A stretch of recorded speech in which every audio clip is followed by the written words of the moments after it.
बोल श्यावर रामचंद्र की जय। पवन सुत हनुमान की जय। नरुआ सरकार की जय। तिहि अवसर फल फूल दल मूल अनेक प्रकार। लई आए बनचर विपुल भरी भरी कांवरी भार। उसी समय अनेकों प्रकार के बहुत से फल फूल पत्ते मूल आदि वहगियों और बोझों में भर भर कर बनवासी कोल किरात लोग ले आए। कवन सुकाज कठिन जग माही जो नहीं होहि तात तुम पाही।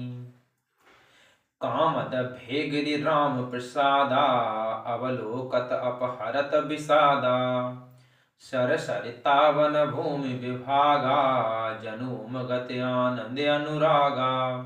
श्री रामचंद्र जी की कृपा से सब पर्वत मन चाही वस्तु देने वाले हो गए। वे देखने मात्र से ही दुखों को सर्वदा हर लेते थे। वहां के तालाबों नदियों वन और पृथ्वी के सभी भागों में मानो आनंद और प्रेम उमड़ रहा है। बेल बिटप सब सफल सफूला बोलत खगमग अली अनुकूला। तिहि अवसर वन अधिक उछाऊ त्रिवद समीर सुखद सब काऊ। बेलें और वृक्ष सभी फल और फूलों से युक्त हो गए। पक्षी पशु और भौरे अनुकूल बोलने लगे। उस अवसर पर वन में बहुत उत्साह अर्थात आनंद था। सब किसी को सुख देने वाली शीतल मंद सुगंध हवा चल रही थी। जाई न बरनि मनोहर ताई जनु मही करति जनक पहुनाई। तब सब लोग नहाई नहाई राम जनक मुनि आयसु पाई। देख देख तरुवर अनुरागे जहाँ तहाँ पुरजन उतरन लागे। दल फल मूल कंद विधि नाना पावन सुंदर सुधा समाना। वन की मनोहरता वर्णन नहीं की जा सकती। मानो पृथ्वी जनक जी की पहुनाई कर रही है।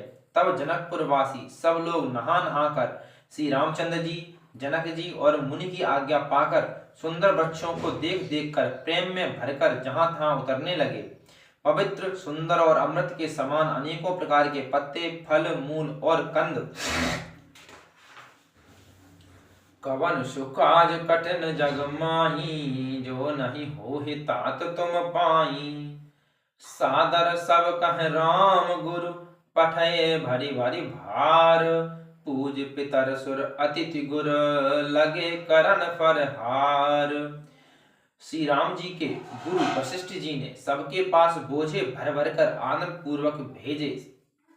तब वे पितर देवता अतिथि और गुरु की आज्ञा पूजा करके फलाहार करने लगे।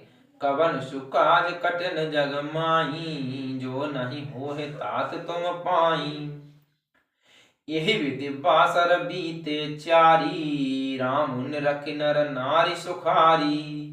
दुह समाज असि रुचि मन माही बिनु सिय राम फिरब भल नाही। इस प्रकार 4 दिन बीत गए। श्री रामचंद्र जी को देखकर सभी नर नारी सुखी हैं। दोनों समाजों के मन में ऐसी इच्छा है कि श्री सीता राम जी के बिना लौटना अच्छा नहीं। सीता राम संग वनवासु कोटि अमरपुर सरिस सुपासु।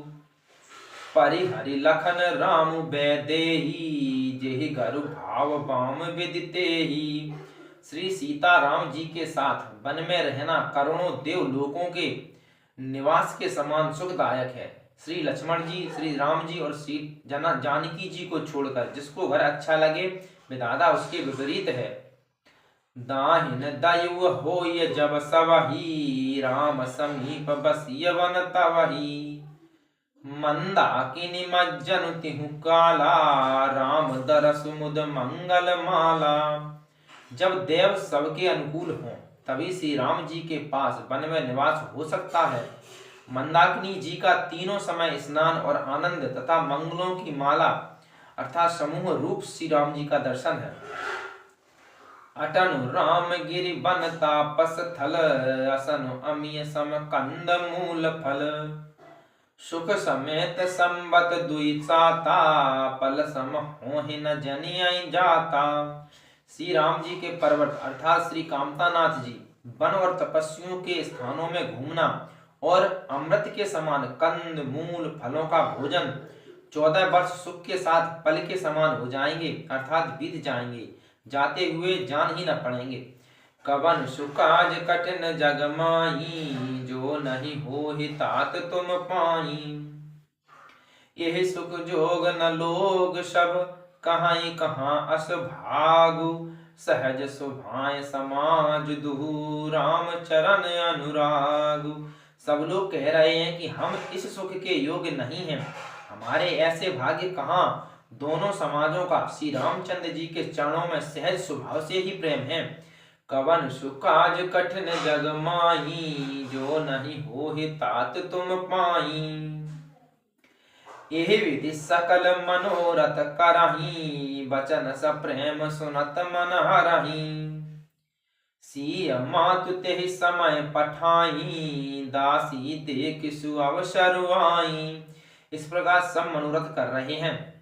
उनके प्रेम युक्त वचन सुनते ही सुनने वालों के मनों को हर लेते हैं। उसी समय श्री सीता जी की माता श्री सुनैना जी की भेजी हुई दासियां कौशल्या जी आदि से मिलने का सुंदर अवसर देखकर आईं।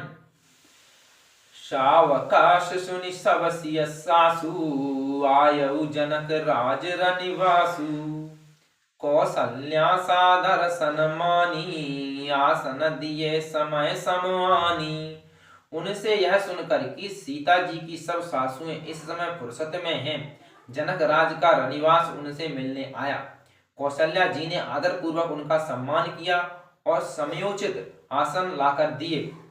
सील स्नेह सकल दुह ओरा, द्रवहि देख सुनि कुलिसि कठोरा।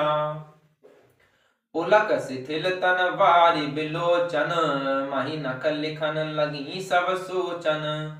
दोनों ओर सबके शील और प्रेम को देखकर और सुनकर कठोर वज्र भी पिघल जाते हैं। शरीर पुलकित और शिथिल हैं और नेत्रों में शोक और प्रेम के आंसू हैं। सब अपने पैरों के नखों से जमीन कुरेदने और सोचने लगी। जब सिय राम प्रीत किस मूरति, जनु करुणा बहु बेस बिसूरति। सिय मातु कह विधि बुध बाकी, जो पाए फेनु फोर पविटा की।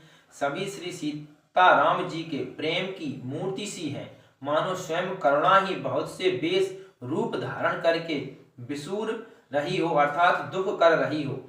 सीता जी माता सुनैना जी ने कहा, विधाता की बुद्धि बड़ी टेढ़ी है, जो दूध के फेन जैसी कोमल वस्तु को वज्र की टांकी से फोड़ रहा है, अर्थात जो अत्यंत कोमल और निर्दोष हैं उन पर विपत्ति ढा रहा है। कवन सुकाज कठिन जग माही, जो नहीं हो तात तुम पाही। सुनिय सुधा देखियहि गरल, सब कर तूति कराल। जहाँ तहाँ काक उलूक बक, मानस सकत मराल। अमृत केवल सुनने में आता है और विष जहाँ तहाँ प्रत्यक्ष देखे जाते हैं। विधाता की सभी करतूतें भयंकर हैं। जहाँ तहाँ कौवे, उल्लू और बगुले ही दिखाई देते हैं, हंस तो एक मानसरोवर में ही है। कवन सुकाज कठिन जग माही, जो नहीं हो तात तुम पाई। बोल श्याम रामचंद्र की जय, पवन सुत हनुमान की जय, धनरवा सरकार की जय। जय जय श्री सीताराम।